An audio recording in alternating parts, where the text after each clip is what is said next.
Ascultători și prieteni, am ajuns finalul celor 10 studii despre mântuire. Nu știu la care din cele 10, 9 prezentate până acum, ați urcat treaptă cu treaptă. Și acum finalul acestui studiu este coroana acestor 10 studii, accentul pus pe mântuire. Accentul este acum, întotdeauna acum. Adică, ori acum cu Dumnezeu și întotdeauna cu Dumnezeu. Ori acum un vrăjmaș al lui Dumnezeu și lupt împotriva lui Dumnezeu. Acum. Dumneavoastră decideți și eu. Doamne, dacă așa vrei să ne înveți la ultimul mesaj al acestui generic, te-am rugat să dublezi puterea Duhului Tău cel Sfânt, ca să putem face legătura între primul studiu și fiecare care a urmat. Unde suntem corigenți, ajută-ne să ne putem corecta și să putem crește de unde am rămas. Și dacă acest studiu este ultimul, ori acum cu tine și întotdeauna cu tine, ori acum împotriva ta și întotdeauna împotriva ta. Ajută-ne, Doamne, să facem această alegere acum cu tine și întotdeauna cu tine. Amin.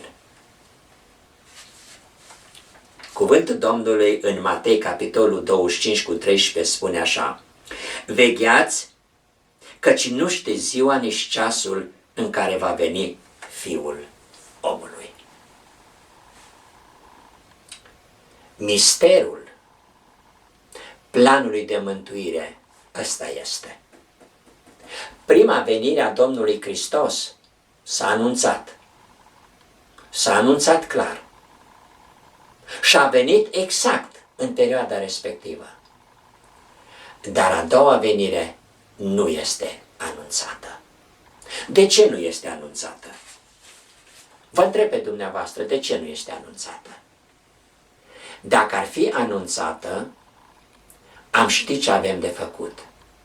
Am ști când să mă decid, dar și atunci cu semnul întrebării. Pentru că nu știi dacă ziua de mâine o mai ai. Pentru mântuire, acum, astăzi, nu mâine. Ziua de mâine nu este a ta. Dacă o trăiești, e a ta. Iar dacă nu o trăiești, nu mai este a ta. Nu. Și de aceea Domnul Iisus Hristos spune, vegheați să ne ducem sfințirea până la capăt. Venirea Domnului Hristos va fi ca la miezul nopții, când toată lumea doarme. Ca la miezul nopții, când toată lumea doarme. Când va fi cel mai mare întuneric spiritual. Când va fi. Atunci va veni Domnul Iisus Hristos. Oare va găsi El credință pe pământ când va veni? Oare? Cei care vor avea o credință mântuitoare vor merge cu El sus. Cei care vor fi uriași spirituali vor merge cu El sus. Iar cei care au fost pitici și piperniciți vor rămâne aici. Este bine ca să ne facem acum socotelile, stimați ascultători. Acum, că trăim, să ne facem bine socotele. Toate lucrurile să fie corectate, toate afacerile drepte între mine și Dumnezeu și semenii mei să fie rezolvate. Stimatul meu ascultător, dacă tu mori în ceartă cu soția ta, în ceartă cu vecinul tău, în ceartă cu colegul tău și mori și nu te-ai împăcat cu ei, așa vei învia când vei învia la a doua înviere, dar nu la prima. Cu aceleași gânduri cu care ai închis ochii, cu aceleași gânduri vei învia. Dacă ai murit împreună cu Hristos și ai murit în adevărul pe care îl transmite Hristos, voi învia la prima înviere. Iar dacă eu nu mi-am încheiat socotelele, voi învia la cea de-a doua înviere, în care nu mai există nicio salvare. Cu adevărat, tristă va fi starea sufletului care a avut o formă de evlavie. Tristă va fi acelor oameni, viața lor și întâlnirea lor care a avut o formă de evlavie. Dar i-a tăgăduit puterea pe care a spus: Doamne, Doamne, fără să aibă însă chipul și pecetea lui. Stimați ascultători, tăgăduit puterea. Păi prin viața ta firească și pământească pe care o hrănești și o trăiești, îi tăgăduiești puterea Evangheliei. Nu te-a putut schimba. Nu că n-ar fi putut să te schimbe, n-ai vrut. Dumnezeu nu ne forțează conștiința ca eu să mă ridic acum pentru El și întotdeauna cu El. Nu! El îmi prezintă adevărul, eu decid. Dumnezeu oferă cu generozitate o zi de probă, un timp pentru testare și încercare. Asta este scopul lui Dumnezeu, să mă testeze și să mă încerce. Îl mai aleg pe El ca mântuitor sau întorc spatele? Asta este lucrarea lui Dumnezeu. Astăzi glasul Harului cheamă și Iisus îi atrage pe oameni cu funile iubirii. Astăzi, nu ziua de mâine. Dacă ziua de mâine o mai avem, mulțumim Domnului. Și El mă las să fiu atras cu funele iubirii către El. Mă las. Răutatea lumii crește în fiecare zi, dar și eu mă ridic în fiecare zi. Nu mă duc în jos, mă duc în sus. Nu va mai exista jertfă pentru păcat când harul lui Dumnezeu se va închide. Acum este harul și ocazia mântuirii. Acum, când acest har se va lua de la această planetă Pământ, nu mai ai niciun timp pentru mântuire. S-a încheiat. Mulți creștini așteaptă o a doua ocazie de mântuire. O a doua ocazie de mântuire. Când Domnul Iisus Hristos va veni și își va lua biserica acasă, vor mai fi 1000 de ani. Și în această perioadă de 1000 de ani va mai exista posibilitatea mântuirii. Atenție, stimați ascultători! Perioada de 1000 de ani nu începe până nu se închide timpul de har pe care îl avem acum. Și după aceea urmează cele 7 plăgi și după aceea vine Domnul Iisus Hristos, înviază Domnul Hristos pe cei care au murit împreună cu El, se duc să-L întâlnească pe Hristos în văzduh și Dumnezeu nu coboară din văzduh cu al Lui pe pământ. Nu! Se duce cu ei în Cetatea Sfântă, de unde a venit. Se duce cu ei și acolo vor sta 1000 de ani. Apocalipsa ne spune: și am văzut coborându-se din cer Cetatea Sfântă cu oamenii Lui. Unde-i pe pământ? Unde este tronul lui Dumnezeu pe pământ în perioada de 1000 de ani? Unde-i? Nu există. Dar majoritatea creștinilor cred acest adevăr falsificat. De ce și-a întârziat Domnul atât de mult venirea Lui ca până acum? Când Domnul Hristos s-a înălțat de la ucenici, așteptau ca în timpul vieții lor să vină Hristos. Așteptau, n-a venit. Fiecare generație așteptau. Și iată că suntem în secolul 21 și încă Domnul Hristos n-a venit. De ce n-a venit Domnul Iisus Hristos, stimați ascultători? De ce? Pentru că în poporul lui Dumnezeu sunt oameni piperniciți spiritual și nu pot să fie în lumină pentru cei din jurul lor. Și Domnul așteaptă de la ei să se ridice și să fie lumină pentru cei care sunt nemântuiți. De aceea n-a venit Domnul. Nu pentru alt motiv. Dacă poporul său ar fi pregătit și lumea ar fi avertizată ca să accepte pe Domnul Hristos, El era venit de mult. Dar pentru că misionarii lumii lipsesc, misionari sunt eu și dumneavoastră care am acceptat adevărul, lipsesc, Dumnezeu întârzie venirea Lui. De ce întârzie? Mai are pe oameni pe care să-i avertizeze și poate dintre cei care aud vor lua decizii ca să fie salvați și mântuiți.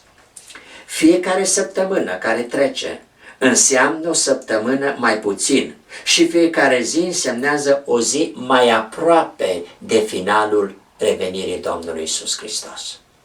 Auziți dumneavoastră? Fiecare săptămână nu este în zadar, ori ești cu El, ori ești împotriva Lui.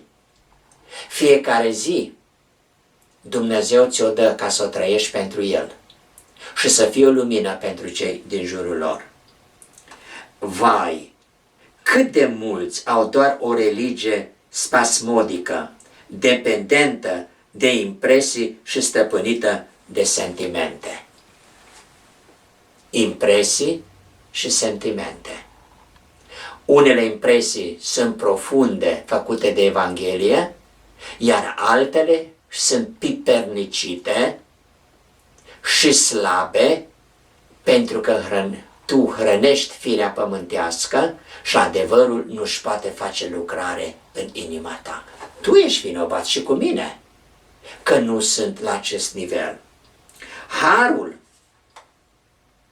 Harul ne îndeamnă să avem ulei suficient în candelile noastre. Harul. Stimatul meu ascultător, harul lui Dumnezeu este pentru noi astăzi să ne cumpărăm ulei. Uleiul este Duhul Sfânt. Hrana e cuvântul Domnului. Și ce avem de făcut în continuare? Să ne facem părtași de natură divină. Acestea două puteri, trei puteri, Evanghelia, Duhul Sfânt și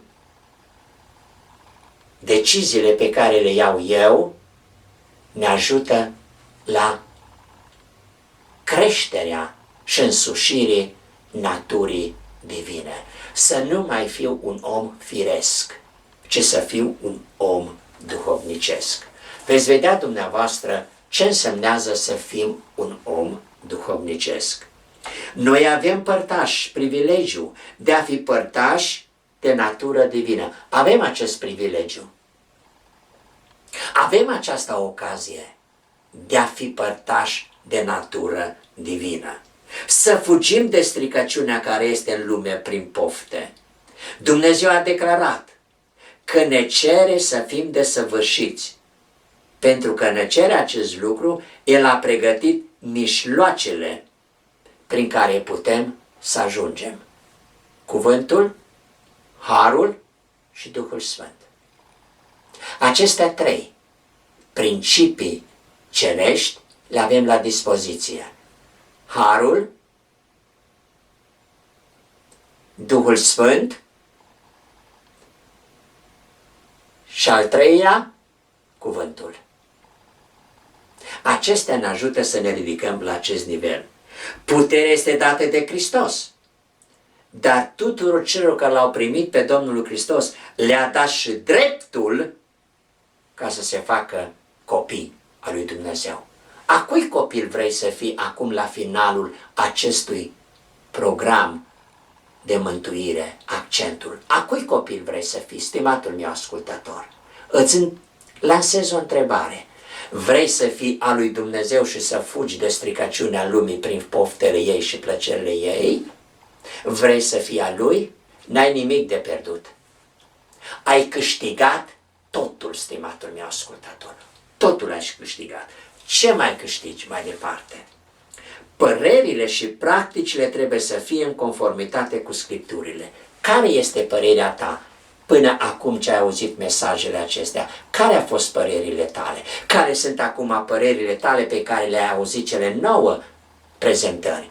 Care sunt părerile tale? Sunt tot aceleași sau ți le-ai modificat și vrei să ți le schimbi și să le sfințești prin ascultare divină și să devii un om părtaș de natură divină?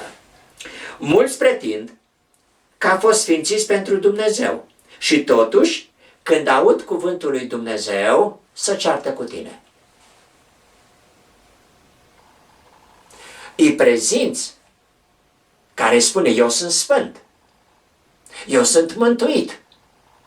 Și când deschizi un subiect cu el despre Sfânta Scriptură pe care el nu le are în viața lui, să ceartă cu tine. Și găsește texte de argument din Biblie pe care, cu ce prezinți tu, el are alte texte pe care le dărâmă, pe cele divine. Dar, de fapt, toate sunt divine. Toate sfaturile din Sfânta Scriptură sunt divine. Noi le facem fără putere. Unele sunt de natură divină, iar altele de jos pe cealaltă pe care tu i-o prezinți.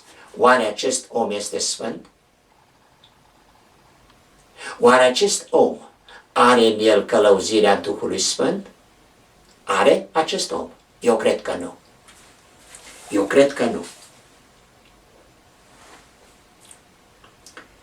Ei nu au gândul lui Hristos, deoarece aceia care sunt călăuziți cu adevărat vor respecta, vor asculta și vor trăi. Vor respecta, vor asculta și vor trăi. Acest lucru îl facă cei care sunt oameni duhovnicești. Acest lucru îl fac. Un sentiment de exaltare nu este dovadă a sfințirii. Te duci la biserică, stimatul meu ascultător. Te duci și bați din palme și cânți, ridici mâinile sus. Ești atât de fericit că nimeni nu poate sta lângă tine datorită exaltării tale de fericire și de bucurie. Asta nu este o dovadă a sfințirii. Nu. După ce ai ieșit de acolo, ce faci? Verifică-te, ce faci? Mai ești cel care ai fost atunci? Afirmația, sunt mântuit, nu dovedește că sufletul este mântuit sau sfințit. Nu. Cum vorbești? Ce cărți citești? Unde te duci în timpul liber? Ce faci cu timpul tău liber? Este dovedit că ești un om sfânt? Este vreo dovadă clară că ești un om sfânt? Multora care se află în stare de exaltare, li se spune că sunt sfințiți, deși ei nu au nici o idee mai clară ce însemnează cuvântul sfânt și acestor termeni, deoarece nu cunosc nici Scripturile, nici puterea lui Dumnezeu. Vă dau un exemplu. Mulți creștini spun că sunt sfinți, sunt mântuiți și ei spun că pentru ei poate zi sfântă oricare. Pentru tine, da, poate fi oricare zi sfântă, dar nu pentru Dumnezeu. Nu. A trăi ca niște oameni sfinți în fiecare zi, asta nu însemnează că această zi e sfântă și pusă deoparte de Dumnezeu ca binecuvântare. Este o zi pusă deoparte ca să dovedești că ești un om sfânt. Asta este problema. Dar ei nu știu nimic ce însemnează cuvântul sfânt. Am discutat cu mulți creștini această problemă. Sunt foarte slabi în punctul sfințeniei. Ei se flatează că sunt în armonie cu voința lui Dumnezeu, fiindcă se simt fericiți. Dar când sunt puși la încercare prin cuvântul lui Dumnezeu și le verifică experiența lor, își astupă urechile. Discutăm cu altă ocazie. Mi s-a spus de atâtea ori. Cu altă ocazie. Până când se duce acasă și se înarmează de la alți, care ia armele de la alții, sau ia anumite texte din Biblie pe care dărâmă tot ce am spus eu. Și când ne întâlnim, își astupă mai departe urechile și pentru el acest adevăr este zero. Cum ești tu mântuit și sfânt? Cum? Când auzi cuvântul lui Dumnezeu pentru tine este zero. Sfințirea înseamnă cu mult mai mult decât un val de sentimente. Sfințirea. Mai mult decât un val de sentimente sau exaltarea nu este sfințenie. A dansa la biserică, a da mâna unul cu celălalt și a ridica mâinile sus, asta nu este sfințire. Nu. Nu, stimați ascultători, nu este o dovadă a mântuirii. Numai conformarea deplină cu voia Tatălui nostru care este în cer înseamnă sfințire. Conformarea. Nu trebuie să ridici mâinile sus, nu trebuie să ridici vocea tare să te audă nu știu de unde, nu. Conformarea cu cuvântul sfânt al Bibliei este clar. Voia lui Dumnezeu este explicată în legea sa cea sfântă, în cele 10 porunci. Este explicat adevărul lui Dumnezeu, iar celelalte pagini ale Sfintei Scripturi este o dezvoltare în diferitele faze și aspecte ale vieții a celor 10 porunci. Asta este Biblia. Respectarea tuturor poruncilor lui Dumnezeu este sfințire. De ce? E caracterul lui Dumnezeu. Și dacă eu nu exprim prin viața mea caracterul lui Dumnezeu, eu nu sunt sfânt. A vă dovedi pe voi înșivă ca fiind niște copii ascultători ai cuvântului lui Dumnezeu este sfințirea. A dovedi. Ăsta sunt eu. Eu nu pot face ce-mi spui tu, pentru că ce-mi spui tu e total diferit de ceea ce eu cred că este adevărul, dar nu este al meu adevărul, este adevărul biblic. Biblia nu se contrazice cu un verset cu celălalt, nu. Noi folosim Biblia ca să ne contrazicem unul cu celălalt, dar nu ea însăși, nu. Pentru că ce vorbește Dumnezeu în Geneza, vorbește și în Psalm, și în Ieremia, și în Isaia, și în Apocalips. E aceeași voce a lui Dumnezeu. El nu se contrazice cu un verset al său exprimat odată. Ce a ieșit de pe buzele sale este da și amin. Asta însemnează astăzi și întotdeauna cu Dumnezeu. Acum și întotdeauna cu Dumnezeu. Niciodată nu mă voi certa cu frații mei cu versete din Biblie, sub nici o formă.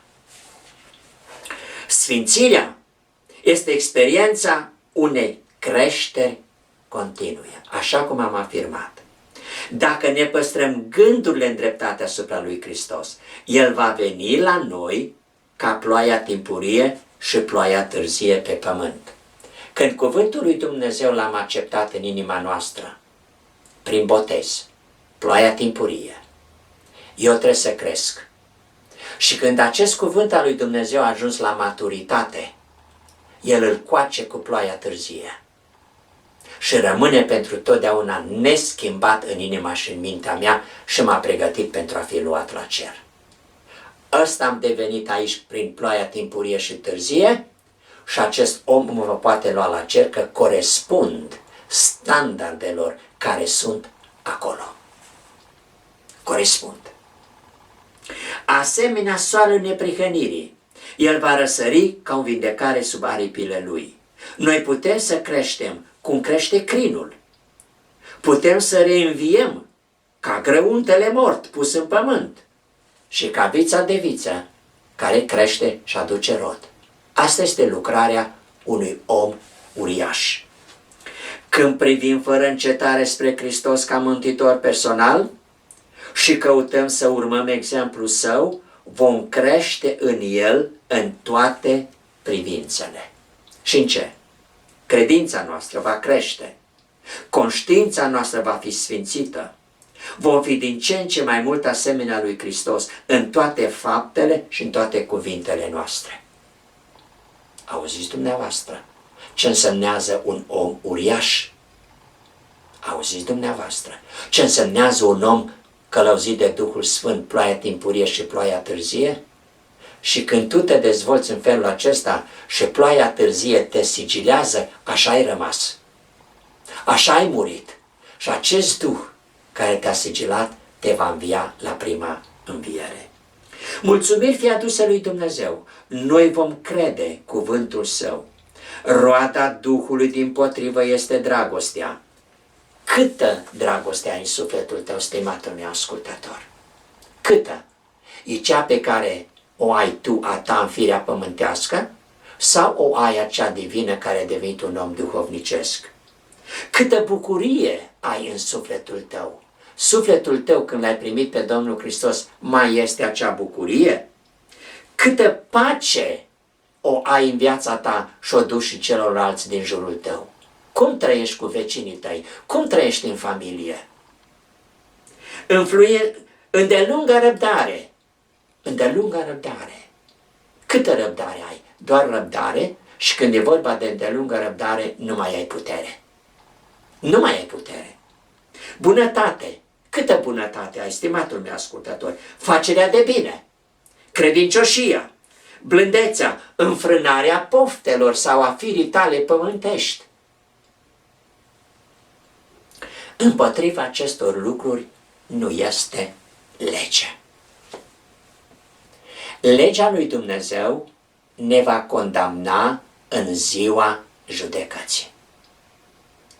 Pentru că legea mă urmărește pe tot parcursul vieții un păcat nemărturisit și nepărăsit. Acela mă urmărește și eu voi muri cu el și voi învia împreună cu el. Acest lucru se întâmplă. Voi muri cu păcatul, că am trăit în el, nu m-am rugat lui Dumnezeu pentru păcatul respectiv, mi-am găsit plăcere și justificare în viața mea, voi muri așa, voi învia așa și voi muri de moartea a doua fără nici un drept la o altă înviere și de fapt nici nu va mai fi. Stimatul meu ascultător, dacă ești sub condamnarea legii, du-te la Hristos. Vino la Hristos dacă ești sub condamnarea legii. Uită-te la viața dumitale acum când auzi cuvântul acesta din partea lui Dumnezeu. Uită-te ce păcate ai comis în viața ta până acum și legea te urmărește ca să te condamne. Legea te urmărește ca să te condamne, nu Hristos. Nu. Dar legea mai spune, eu nu pot să te iert. Nu pot să te iert. Eu te voi judeca dacă nu te vei pocăi. Și ce însemnează pocăința? A arunca păcatul, a-l părăsi păcatul și Domnul Hristos să mă îmbrace cu haina neprihănirii Lui. Stimați ascultători, la finalul acestui minunat studiu biblic, accentul pus pe mântuire, eu vă întreb, sunteți gata de a lua decizie și să nu mai călcați cuvântul Domnului? Sunteți gata de a asculta ce ați auzit până acum? Sunteți gata? Și dacă sunteți gata, fiți liniștiți că veți avea parte de a doua venire a Domnului Hristos, care ne va lua pe toți în slavă și vom fi pentru totdeauna cu El. În curând va avea loc acest eveniment. Eu vă chem acum. Ridicați mâna sus, unde vă găsiți, și spuneți împreună cu mine, Iisuse, iartă-mă, Iisuse, deschide-mi ochii ca să văd în ce sunt vinovat. Și Iisuse scump, te rog, dă-mi putere să arunc firea mea pământească la gunoi și îmbracă-mă cu haina neprihănirii ca să devin un om duhovnicesc. Te rog, Iisuse scump, primește-mă ca copil al tău ca să pot avea parte de a doua venire și să fiu cu tine în împărăția ta. Amin. La aceasta vă chem, stimați ascultători. Nu știu ce decizii veți lua, dar veți găsi unde să vă duceți și să vă pregătească pentru acest eveniment de a intra în apa botezului și de a fi copiii lui Dumnezeu. Veți găsi asemenea case de rugăciune. Și sunt sigur că frații de acolo o să vă ajute și să vă pregătească ca să intrați în apa botezului. În curând, Hristos va veni. Să aveți parte de acest eveniment în ziua întâlnirii când El va veni. Împreună cu mine și împreună cu toți mântuiții, cu primul mântuit, Adam și Abel, și cu toți acei care vor accepta Evanghelia până când Harul lui Dumnezeu ne caută. Răspundeți, răspundeți, răspundeți. Acum și întotdeauna acum. Vă spun la revedere din Phoenix, Arizona. Accentul pus pe mântuire. Ultima temă pe care va fi finalul, ori ascultăm de Dumnezeu, ori ascultăm de oameni. Pregătiți-vă pentru ultima temă din acest generic. La revedere!